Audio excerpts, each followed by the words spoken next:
சையது அன்வருதீன்கிறவர் கேட்குறார் தொண்டியிலிருந்து, தொழுகையில் 4 சந்தர்ப்பங்களில் கையை உயர்த்த வேண்டும் என்று வந்துள்ளது.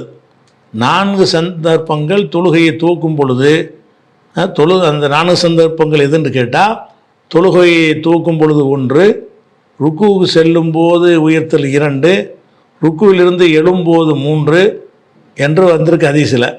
இந்த 3 நிலையும் ஒவ்வொரு ரக்காத்துக்கும் பொருந்துமா கேட்குறார்.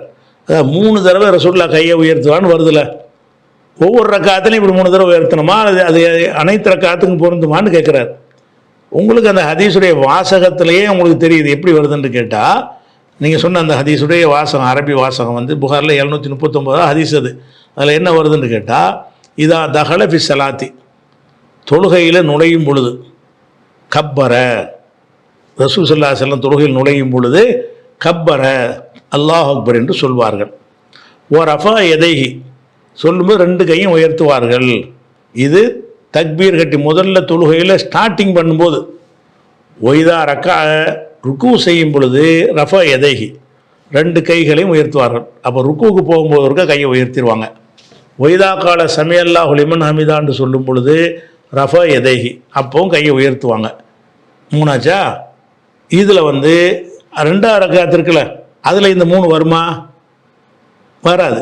ஏன் வராதுன்னு கேட்டால், அதில் வந்து என்ன செய்யலை, அந்த தக்பீர் கட்டுறதுங்கிறது வரல. முதல் ரக்காத்தில் மட்டும்தான் தக்பீர் கட்டி தூங்குதல்ங்கிற தக்பீர் வரும், அடுத்த ரக்காத்தில் வராது.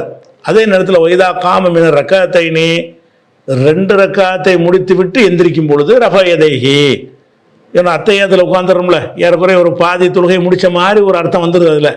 அப்போ 2ஆவது முடிச்சுட்டு எந்திரிக்கும் போது அல்லாஹ் அக்பர்னு கையை உயர்த்தி கட்டிக்கொள்வார்கள்.